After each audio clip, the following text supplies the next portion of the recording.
Welcome to Kickstarter Radio 102.4. I'm your host, Lipstickpaddy, and today, oh my goodness me, we've got a sad story here by someone on BGG. A Kickstarter addict, crowdfunding addict. Oh my god, you want to hear this story? Oh my goodness me. I think this is the first time I've heard a whale sad story. Like, let's read on. This is unbelievable. Astroyd, I feel your pain, my friend. Ooh. Have you seen this video, Astroyd? Thanks for the honesty here. Oh my goodness. I can't reply to you on BGG. I'm banned.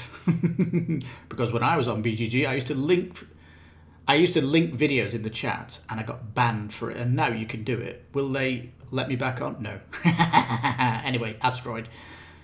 Let's start. I used to back a lot of games on crowdfunding. I don't think I would ever say that. Would you say that? Like, I have limits. The first game I backed was Witcher: The Old World. That's not that long ago. Is it? That's like, I almost want to say 2 years ago. I've backed 85 games since June 2021. Oh my god, dude.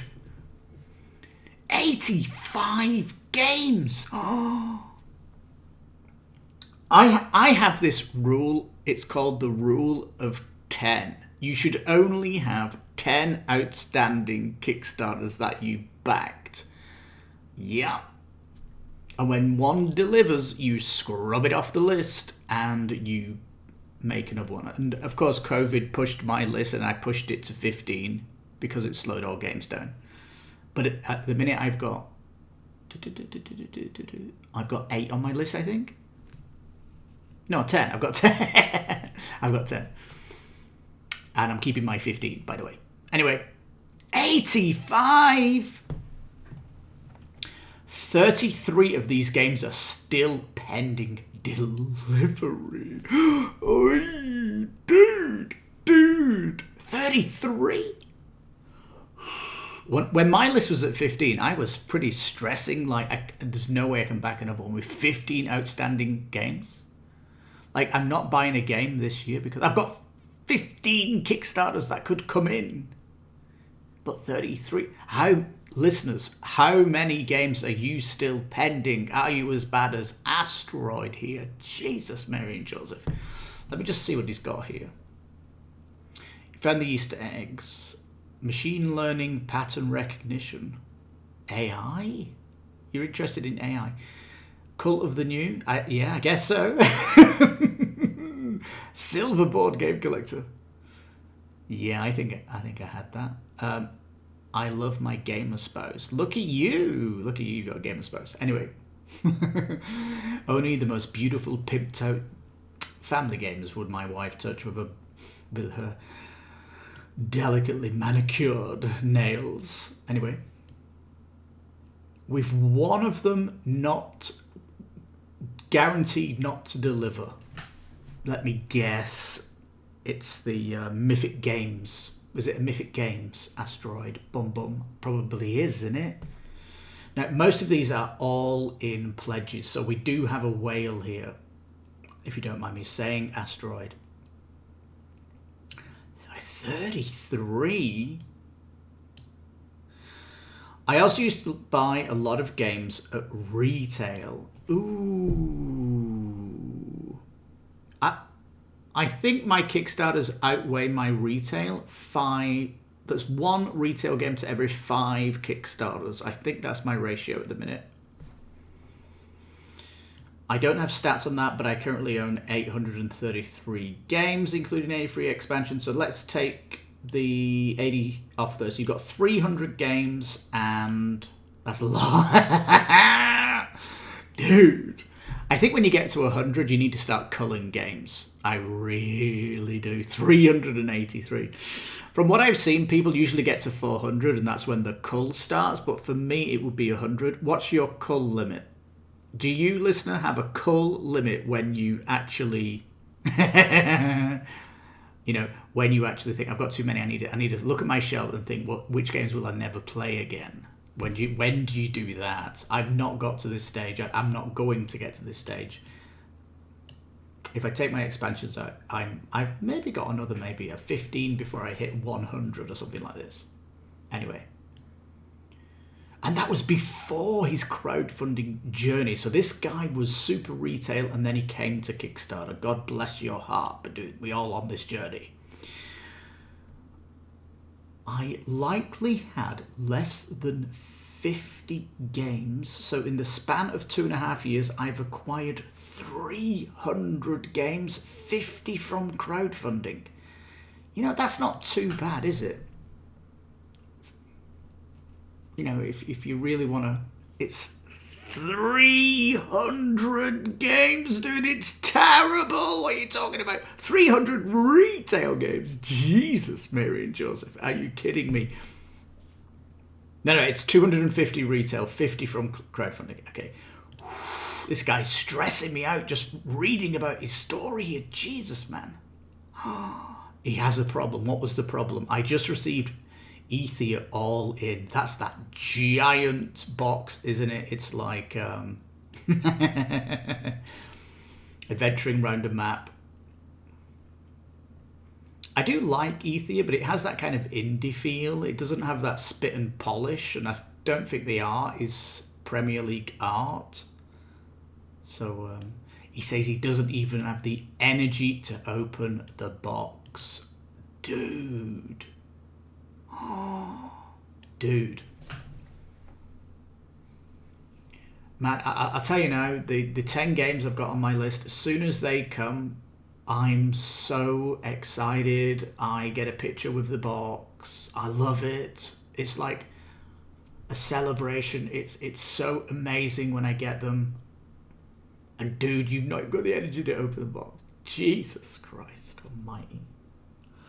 Like, for me, I get the tracking code, I get all the card sizes, I get the sleeves ready. If they're not already on the Kickstarter, I'm getting ready to sleeve it when it comes to unbox it. I get it all ready, I read that rule book, I watch how to plays, dude. I'm getting ready for that playthrough, first playthrough, and you haven't got the energy to open the box. Jesus Christ, mate. I'll tell you what, though, you could sell it, dude.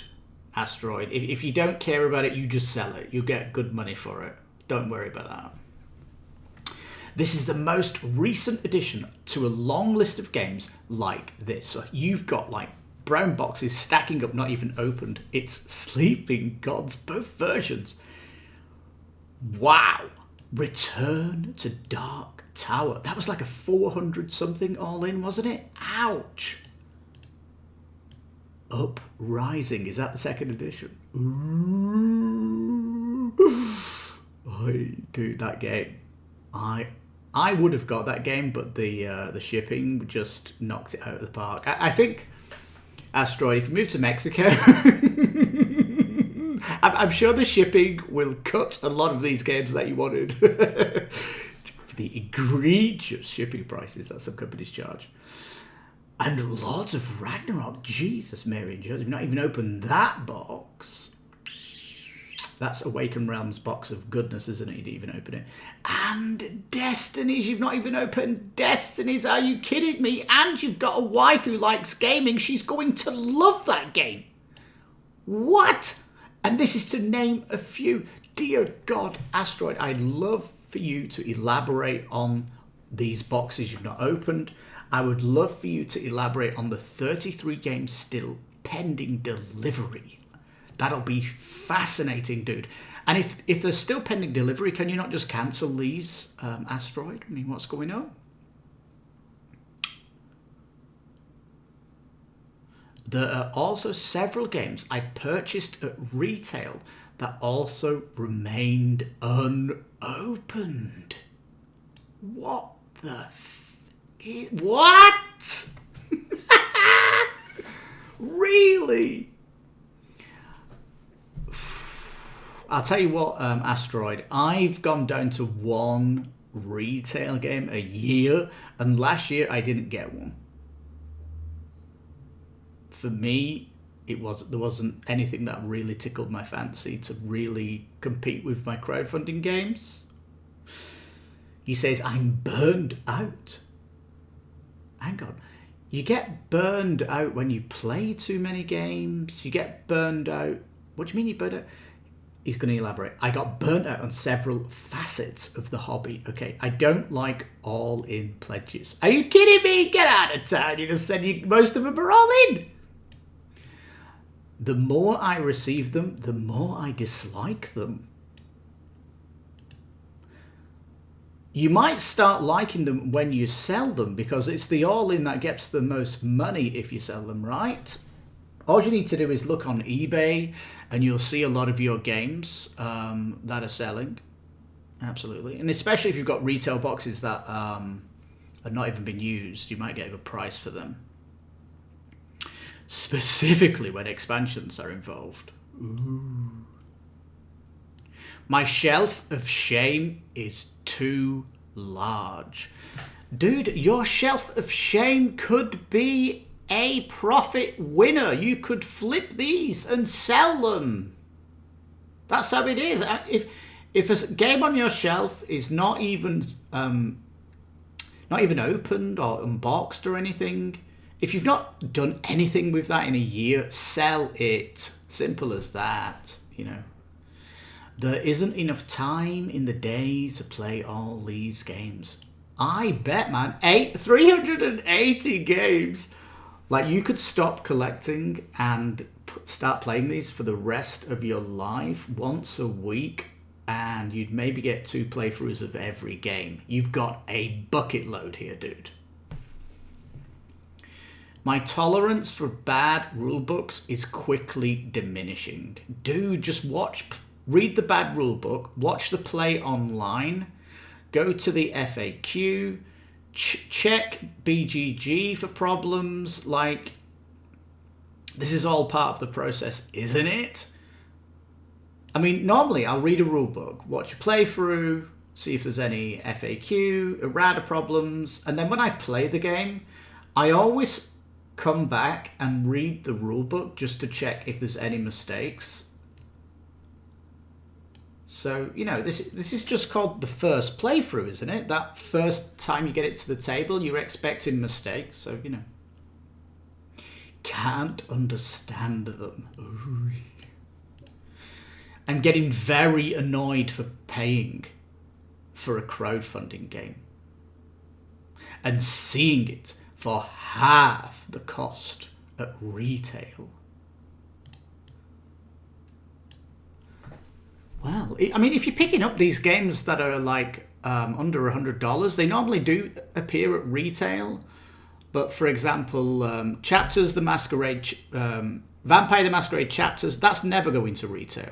Never. Isofarian Guard, never going to retail. Luckily, Gloomhaven did, just because it sold a gazillion. Erethia that you got, that's never going to retail. Sleeping Gods All In won't go to retail. Return to Dark Tower All In, yeah, I think that went to retail in the bits of it. Lords of Ragnarok, that's not coming to retail. Destinies with the big box and the All In thingy, I don't think that's at retail. Is a Sea of Sands at retail? I can't remember. Probably is, but a lot of these games aren't at retail. Like, you just don't see them.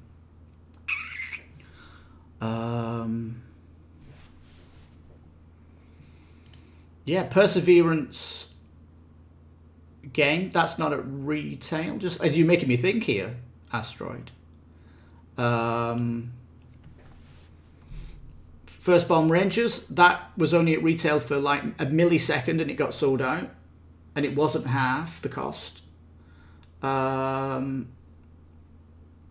Eve Online, the game, the Eve game that I'm loving, falling in love with at the minute, that's never going to go to retail. Like, it's got far too high cost, all those minis. It would have to go to a standee version and hit retail. So you would get, it might be half price, but it would be half the game. And I'm pledging for the Burr Mountain. Burr Mountain is going to retail 100%, and it might be half the cost, but I'm going all in. I'm getting the playmat. I'm getting all the juicy, sexy upgrades to it. That is not even going to be at retail. So, you know, it's all about, if you're going all in, you're getting loads of exclusives that won't hit retail. So it's a funny one there, Astroyd. Anyway.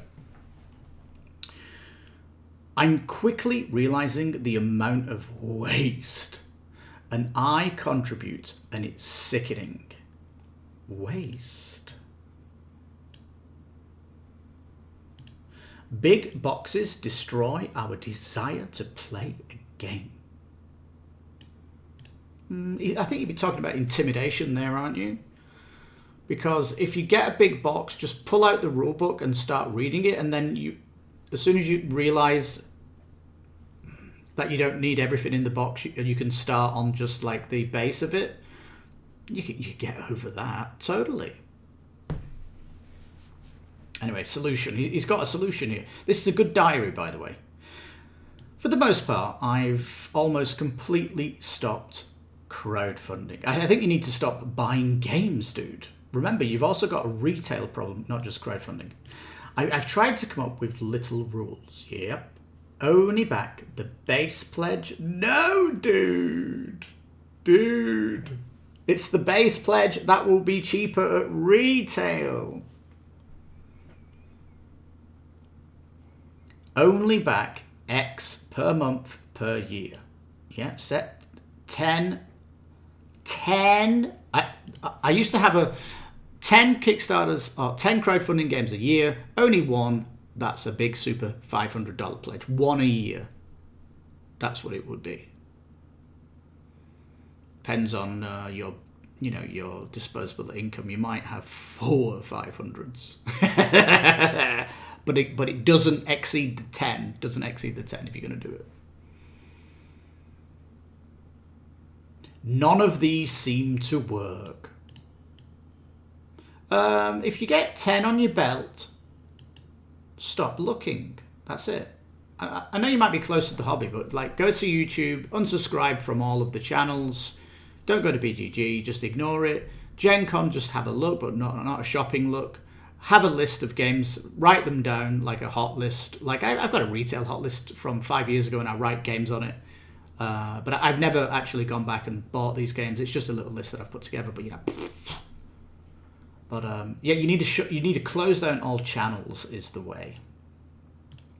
For now, no more crowdfunding. We'll see how this goes. Yes. The remedy should be 1 and 4. So 1 per month, 4 per year. That's, I don't know. All right, remedy number 2. I've simply stopped buying new games. Good. Instead of purchasing a game immediately, I now place it on a list. Yes. It can sit there on the list, and when I decide that I need a new game, when you decide you need a new game, are they not just in that big collection of boxes? Oi. I can purchase one off the list, and I can get excited waiting for it to show up. Do you not have a list of these Kickstarter games you're waiting on? Is that list not exciting for them to show up? You need to get them cancelled, dude. This should help with number 2, stop buying new games, or at least stem the bleeding of the constant influx of new games. Ooh. Because new games aren't constantly flying in. Right, so you're getting less and less interested, of course. This also gives me more time to research how to play videos and read FAQs to better understand the rules. Yep, bad rulebooks are not exclusive to crowdfunding. Yep, but I often find the probability of a bad rule is far greater than in retail. This should help with 3. I think he's talking about his numbers up here, isn't he?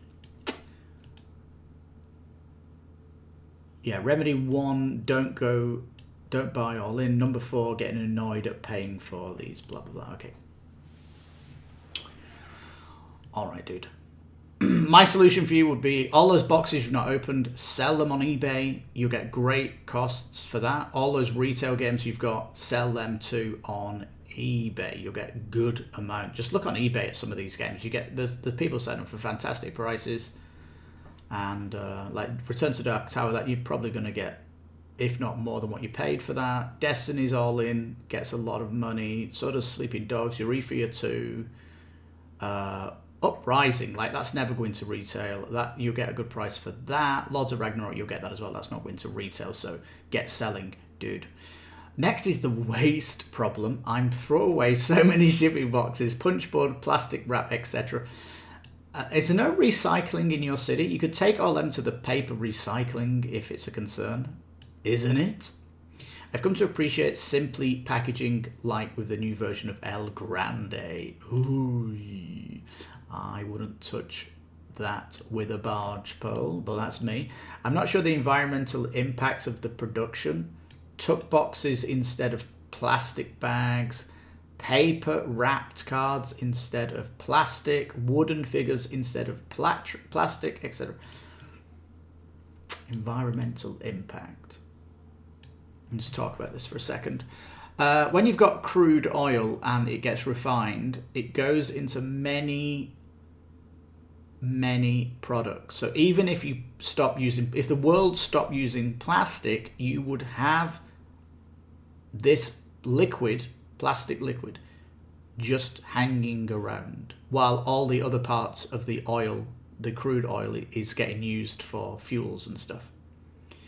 So environmental impact of plastic isn't as great as you think, because at the end of it's like getting rid of cars and going electric. You're still going to have this petrol or petroleum gas hanging around that you've made, because it splits into all these different products, right? So, and it can be recycled. You can get recycled plastic if you wish. It certainly feels healthier for the environment. I don't know how many times I've received a deluxe edition of a game that includes all the regular components along with the deluxe ones. Yes, that's because you're buying a retail Kickstarter that has a bling box on top of it. I understand. With the idea being to throw the regular components away. I did this recently with my game group. I was playing Circadian's First Light, and I got the upgrade box for the second edition and the expansion. And when it came, I threw like 50% of the first edition out. And my gaming group was like, "Did you throw the game away?" And I'm like, no, the game's busted, dude. That's the first edition. I've pulled out content to go in there. And like, no, look at all that you're throwing away. And it's like, yeah, it's the second edition. Yeah. If I only acquired a couple of games a year, I probably wouldn't notice this. Yeah. I think I got 7 Kickstarters delivered last year, and I didn't notice it, dude. I didn't notice the... apart from that story with Circadian's First Light, but I didn't really notice this. But after purchasing so many games like this, things do start to become apparent. Yes. One thing I've stopped doing is sleeving games.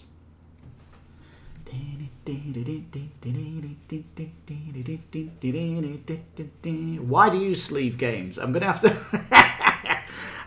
to do a late night chat about this thing. But I've heard this story from few people that they've had 400 games in their collection, and they sleeved it all, and they now regret it. Like, dude, I'm getting control. I don't sleeve everything, but if it's crowdfunded, I will, because it looks sexy. It makes the art pop. I'm not doing it for protecting the cards or if someone spills it.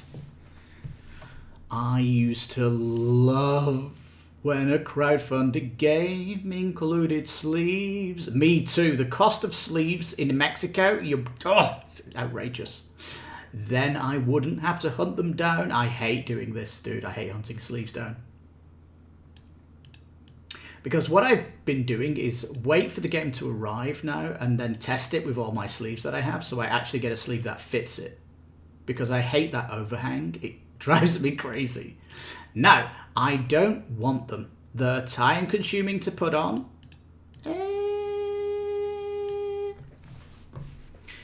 When I'm sleeving, I usually put a video on. It's possibly a let's play of the game or or something like that, or how to play the game that I'm sleeving, that can really help.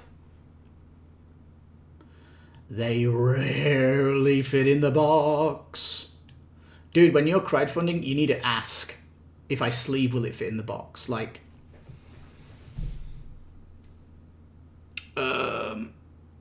if you buy retail, you might have a problem.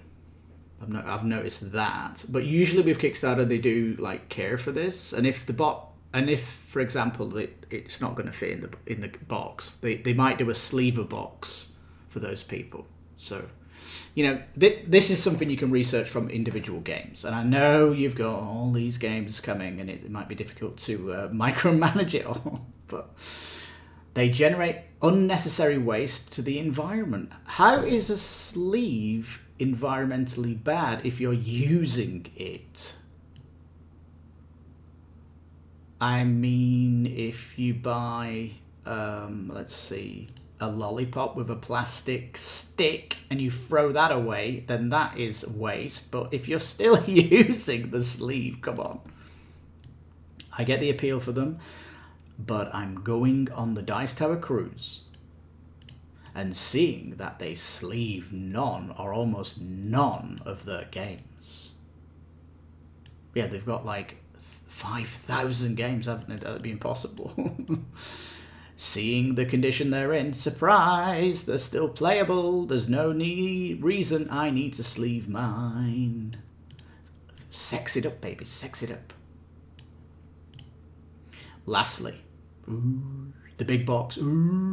Two games that stick out for me. Everdell. Oh man, are you kidding me? That Everdell box is so fantastic. I love it. I love it. And the stickers from Andrew Bosley. Ooh. Yeah, that took me like 3 hours to stick those stickers on all of the animals. Holy smoke. But I'll tell you what a table presence it has when you put it all together. Hey? If you've got a big table, that Everdell all in will sing to you, my friend. Ooh. Wingspan nestling box. I wouldn't touch Wingspan with a barge pole, my friend. I have the big box for both. Well, they are going to be super sellable on eBay. And as soon as I received the boxes, we stopped playing the games. Ooh. These were two of our favourite games, and we played them frequently. Maybe you just need reminding about what's in the box, dude. You have an AI that you can play in your 2-player game. That the Spider Queen, that makes the game great. Just because you got the big box doesn't mean you're using all of the box, and it's got a really cool insert, so you don't need to like dig it all out and stuff. It's great.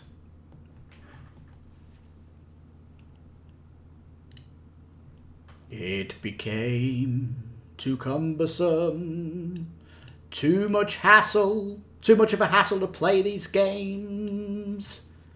Dude, you just need to roll your sleeves up and get your hands dirty. And if you've not opened that Everdell box, you've got all sleeving to do, not sleeving, stickering to do anyway. I was always a big proponent of a single box to hold everything for the game. Now I'm feeling differently. Astroyd. The Everdell box is a blue ribbon, super fantastical celebration and achievement for this incredible crowdfunding game with so many expansions. It's like a crown jewel of a box, dude. Like, that's why I love it.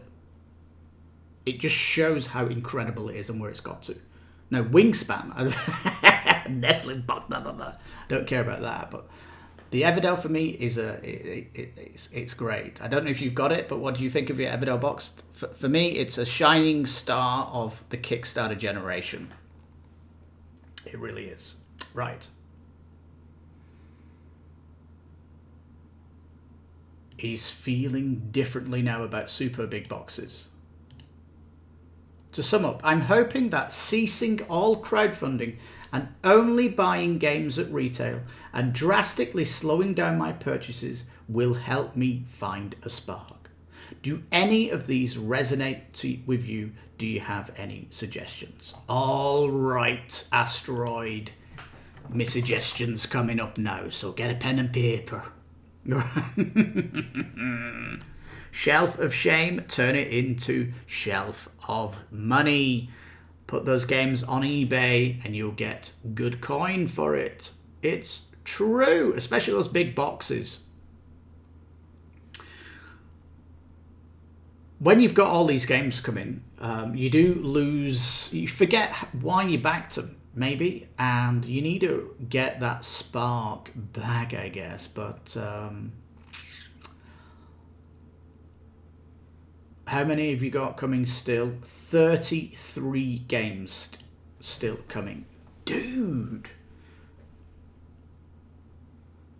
Wait until that gets down to 10. 10 games are coming, and then give yourself like a 15 so you can add 5 more when you get down to 10. Because once you've sold all of the games that you don't use, you might be down, you might be culling half of your collection, dude. And I wouldn't worry too much, because a lot of these games either will come back on a second print or they are on late pledge and you can just snipe them quicker anyway. And anyway, Astroyd, if you wait for second edition, you'll get loads of playthroughs, won't you? So you can kind of get more research on the games. But I wouldn't quit Kickstarter. I would just go on a hiatus until these 33 games get delivered.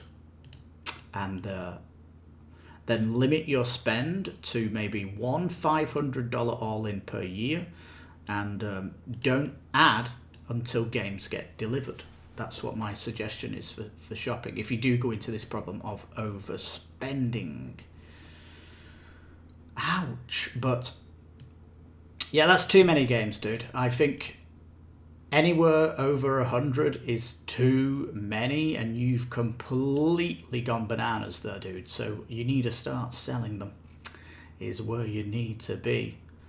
And I think a good strategy also, Astroyd, is to just say, for the next month, I'm going to play this one game I've not played. And for the whole month, you get used to the game. The first week, you're doing that. First playthrough, getting used to the rules, etc. The second time you play it, you'll have a better respect. The third time you play it, you'll probably be more strategic when you play it. And the fourth time you play it, you'll have a good time and realize why the game is good. So that you need to sometimes give a month for a game to settle into you.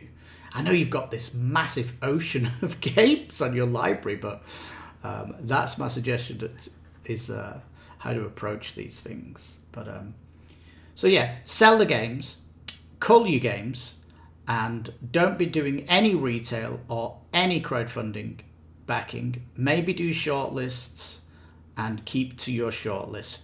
That's the way you do it. And when you get this 33 down to 10, then maybe you want to rein it in and say 10 maximum. So when it goes to 9, you can then look at your shortlist and think about sniping one of them to get it back to 10. So you've only got 10 outstanding. That's my solution, dude. And so yeah, an Astroyd, have you not noticed your cards are more vibrant in art when you sleeve them? Like, don't they look more sexy? Hey?